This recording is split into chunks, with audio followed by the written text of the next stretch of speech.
Hello. I hope you guys are having a great day. And I am pumped to connect with you guys today about a topic that is so important to me and just something that I have the biggest heart for. I hope that you guys know that I'm no specialist. I'm no parenting specialist, of course, but I absolutely love instilling just positivity and happiness in my children, as I'm sure we all do. So in a way, I just want to share what works for us. It might work for you. Hi, Molly, it might not, but it's just something that I found is very, very functional in any family. And once you get in the routine of doing this, I think you're going to be so amazed with the cup filling progress that you have with your children and just the overall mood shifting that can happen, I guess. That's my best way of saying it. So let's just talk and dig in right now. So one of the things that we have is we have a couple family mottos and sayings. I'm just writing some notes because I don't want to forget to tell you guys. We have a couple family mottos and sayings. So again, I am a mom of 3 small children. We have Nash, who is 6, Clover, who is 4, and Kit, who is 16 months. And what I want you to know is I wanted our family motto to be something that it would resonate throughout their life. So what would it look like throughout our life to have this motto? I cannot take credit for this idea. I babysat for an amazing family when we lived in Austin, Texas, Brian and Kelly Cotter, and I watched their kids, and they had a family motto, and it was like the Cotters always make the right decision or something, or do the right thing. The Cotters always do the right thing. That's what it is. The Cotters always do the right thing. And I remember she would just remind them of this when they would have questions. So I pulled from that what I loved for our family. So our family motto is, we are the caring, sharing Cullens, and we make the right choice. And this has been something that has been able to empower our children all the time, you know, even when we always praise honesty. And so of course with my son coming home and words that he's learning in kindergarten that are not appropriate for our house, some of the stories that we're hearing that are not something that we want him to do, but we always praise his honesty. You know, if we say, did your tractor stay in the right place today with Mr. Dugan, his teacher, who we love, or did you move down? And if he says, my tractor moved down, and I'm like, okay, great job being honest. So there's no consequence because you were honest. So please, let's talk through it. And one of the things I get to always remind him of is our motto. And I'll just say, you know, buddy, like, we're the caring, sharing Cullens. And what do? He's like, we make the right choice. And I'm just always empower him and say, did you feel like that was the right choice when you made that choice today at school? And he will say, absolutely not. So I will say that there's times where, especially the 2 older kids, have said to us, like, I don't want to be a caring, sharing Cullen. Like, sometimes we say the caring, sharing, kind Cullens, and we make the right choice because sometimes we just need to remind them to be kind, because I think kindness is a skill that can be learned and praised to the umpteenth degree, because kindness to me is not weakness. Kindness to me is, like, honestly just having a heart of empathy and making the right choice. So we either say we're the caring, sharing Cullens and we make the right choice, or we're the caring, sharing, kind Cullens and we make the right choice. But in a way, it's just really empowered him. And a lot of times I tell them that before they leave for school in the morning. When they give me a hug and a kiss, I just say, don't forget, you guys, we're the caring, sharing Cullens and we make the right. And they're both like, choice. So just sending them on their way with your family motto, I think, is just a wonderful way to sort of jumpstart positivity and alignment for their little person day. Because you will never be able to convince me that kindergarten is stress-free, anxiety-free, None of that, because it's not. Like, I know that he has his own set of stressors. I know that Clover has them also in preschool. And I just want to make sure that I'm giving them the words to use and that inner dialogue to address complications and stresses throughout their day. Okay, so that's our motto. And then the other thing is just, we always, when Nash was really little, we asked him if he had any idea how much we love him. And he said, I do. And we're like, how much, buddy? And he said, all of much. And so that is another just like family saying that we have. Like, do you know how much I love you? All of much, all of much. So a lot of times I'll just say to them, when they just do something good, I'll just look at them and just say, all of much. You know, just something little. Some people say like 1, 2, 3 for I love you. So just something little that's not me saying out loud, I love you. And, you know, as they get older, like, it can be something that I remind them of frequently, all of much, that it's like our secret code for I love you. And I think that's always really special too. And as I'm learning, especially for boys. So I feel like Clover will be whispering all of much in my ear until I'm like old and gray.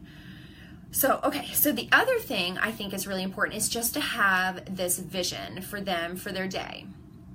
And although those of you guys that are personal friends with me on Facebook, you saw this morning that Walt had the most amazing joke. I was sitting in my office and I hear him out there and the kids are just like, rah, rah, rah, and he's like, get your bags, get this, do that, come on guys, put on your shoes. And they were just whiny baskets. And so I heard him and he said, are we in Napa Valley? Because there's a lot of wine, or like it's like wine country up in here. I don't even know. It was so funny. So I was laughing. But what I wanted you guys to know is that when he was like, go give mommy a kiss, she's in her office working, go give her a kiss before we go to school. When they came in, I just looked in both of their little eyes and I just said, you guys, we are the, and then they said, caring, sharing, kind Cullens. And I was like, and we make the, and they're both like, right choice. And I'm like, okay. So then I hugged them both and was giving them kisses.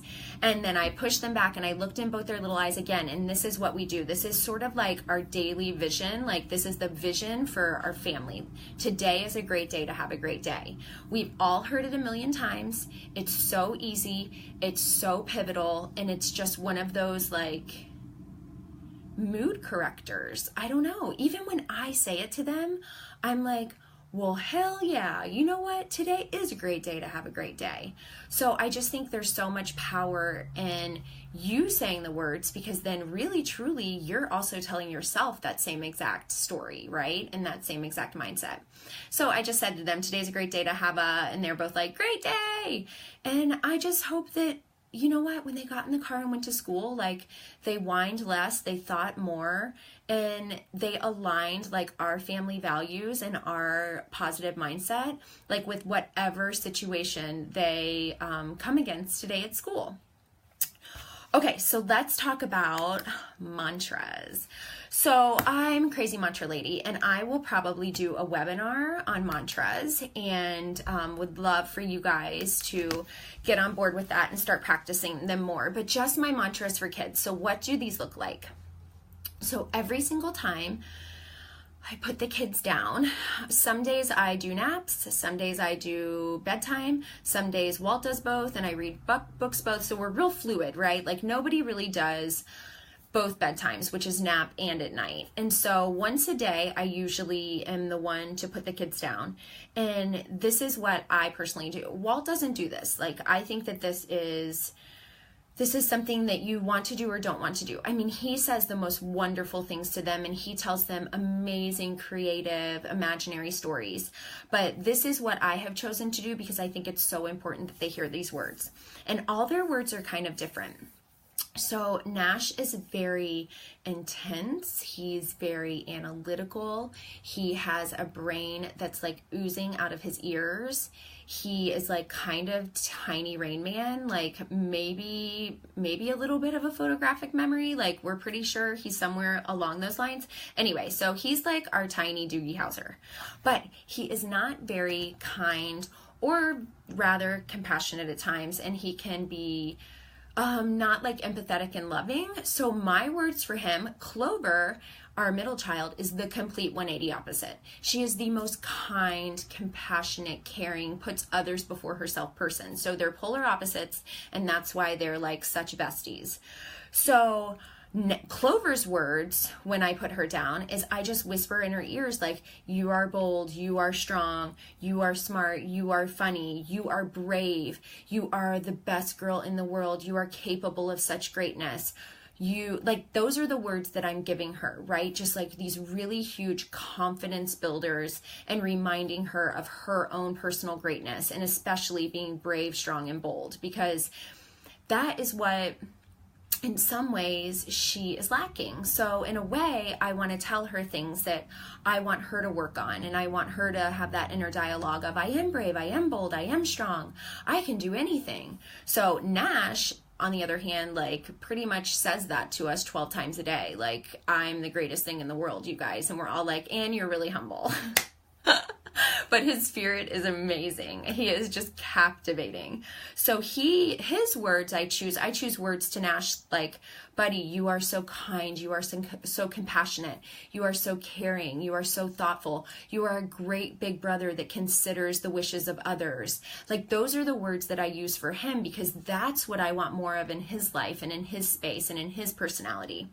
And then Kit, I just say, like, you know, you are so loved, and you are so cherished, and you are our baby, and we just all adore you, and you are going to do great things, and you are funny and fun, and it's so amazing to me. And this is like what I want you guys to hear. I started mantras with Nash when he was 6 months old, like little, right? Just whispering these wonderful, strong words into his ears, and continued with Clover, and obviously I continue with Kit. So what I think is so magical is it doesn't matter how old the child is. Like, they know what you're saying, and they know what you're doing, and they feel your love, because it is so amazing to me like that a 9-month-old will grab your face after you do like mantras to them, and they will kiss you, and you are just going to be so amazed with the receptiveness in your child's heart when you pour into this soul that way, and just give them this positive, affirmative, like, wonderful gift of these words. And I just love it. I mean, even when I still say to Kit, like, you are so fun, you are so funny. And when I say funny, she just like throws her head back and just starts laughing. Like, she's the funniest thing in the world. It is the sweetest thing. So I really want to inspire you guys to choose your words. I don't believe that they should be all the same. Mantras are not the same for every person. You know, when I do my own personal mantras, they look very different from other girlfriends who are like mantraing along this journey, like with me and alongside me. So just make sure you think about what do you want more of from that child, and make that the mantras and the affirmative words that you speak into them. Okay, the other thing I was going to say that I love to fill their cups with is I talk to them a lot about how thankful I am that God gave them to me and gave me to them, and that how wonderful that I aligned to be their mommy. So to me, it's just so important that they understand what a privilege it is for me to be their mom. And we talk about that a lot, that a lot of times I say to them, and I know you guys may think this is crazy, but I really think this gives them so much confidence. I say things like, I just want you to know that a lot of kids wish that I could be their mommy, but I am your mommy. And that is a role that I take so seriously, and I feel so lucky to have, because I want to be your mommy and Clover's mommy and Kit's mommy. And that's it, because that is our family and that is what matters. And I just feel like, in a way, just engaging them and just saying, like, reminding them that this relationship is sacred and it's something that we should value and just absolutely always encourage and connect with. So I'm always telling them how thankful I am that God made me be their mommy. Like, they are mine and I am theirs. And there is so much like divine connection in our relationship as mother and child. So I'm always just sort of solidifying that. And then The other thing I wanted to say is I just want you guys to know that my girlfriend in Austin, who I just wish I still lived down the road from, Jen Larson, she let me borrow this book called Love and Logic, and it is life-changing for parenting. So I'll put a link in here, and I can also put a link on the page for it. It is just one of those books. I'm reading, like, I think it's newborn to 6 years old. They have like breakdowns for different books. So it is awesome. And let me just, like, what is a Love and Logic? You can even look on Pinterest. There's so many Love and Logic, just like visuals. So in a way, it just reframes how you speak to your children. Again, you guys, I am the most imperfect parent alive. There is no perfect parent, and all I can do every day is just try to be better and try to hold it together and try to just influence these tiny lives that we have been like granted. And so Love and Logic is, okay, so let's say your child does not want to take their coat or wear their coat on a freezing cold day. Like, instead of saying, get your coat, we have to go, you say, you know what? Why don't we just grab your coat and throw it in the car? I'm fine if you don't wear it. And you know what? Why don't we play a game and see how long you can go without wearing your coat? Probably your child's going to be like, okay, I'm down. I love a good game. So then you put the coat in the front seat with you. You put them in their little seat. They're not going to die of being cold in the car for a hot second. And then you know what's going to happen is 5 minutes down the road, you know what they're going to say? I'm cold. I'm cold. And you're going to say, oh, that's so sad. Are you so cold back there? That is what Love and Logic believes. Everything is a chance to be an empathetic player in their life. So I say, oh, that's so sad all the time to my children, all the time. I am like, they think I'm the most empathetic person, and really I'm not. I actually score really low on the empathy, like, O-meter. But I always say to them, that's so sad, because I want them to know I'm with them and not against them. So what you say to the child in the backseat that's cold is you say, well, what can we do about that? And you know what? Like, as much as you want to say, yeah, idiot, because you freaking didn't want to wear your coat, like, right? That's like what you want to say. But instead, you just say, that's so sad. So what can we do about that? So you let them sit there, and all of a sudden they're like, well, I need to put on my coat. And you're like, oh, great idea. Yes, as soon as we get to school, we'll put your coat on.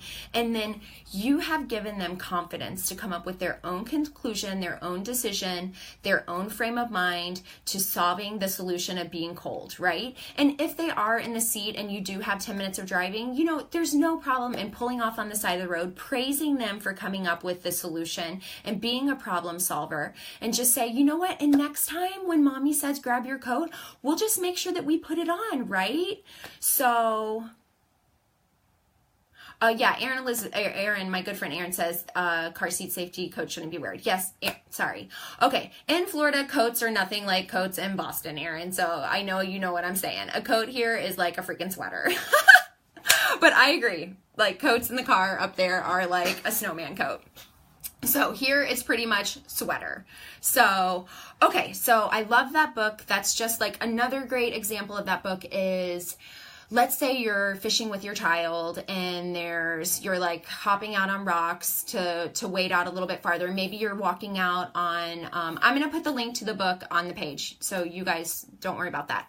You're going out on the walkway, and you see, like, maybe there's a situation where a board, like, they can fall through, and you're like, okay, can they get hurt? And you're like, no, they won't get hurt. It's not deep enough. So when you look at a situation and you think they might skin their knees, they might fall, like, but would I rather them have, like, the experience of trying something rather than, like, having a skin knee? I mean, this is like the story of riding a bike. Like, so I just love how Love and Logic always reminds you as a parent to just kind of sit back and let them figure it out instead of giving them the words, like telling them what to do. And it's always about being their empathetic partner in life.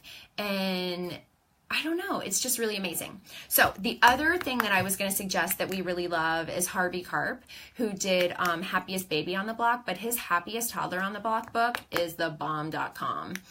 Like, if you come into my house, you're going to hear me practicing some of his things, which are growling like a bear, which is crazy and so strange and so weird, but I'm telling you it works. There's something like innately in small children that when you growl, like, they shake, like they get scared. And I don't like to yell, but I will growl. Like, I will growl in situations of safety where I have warned and said, no, no, no, no, no. We're dealing with it with Kit with the Christmas tree because she wants to just pull on it. So I've had to growl a few times and she's learned right away. Like, you do not want to see mommy growl like a bear. So I love that Harvey points that out. And he has a wonderful methodology of dealing with tantrums. And I'm going to cover that in another video. So stay tuned for that one because I think it's an incredible way to deal with children's tantrums. And I'll have to show you guys. I hope you guys, I'm going to write it down so I don't forget. I hope you guys have a wonderful day. I'm going to post the book that I was talking about in here. And I love connecting with you guys. And just thank you for your time and your energy. And we'll talk soon.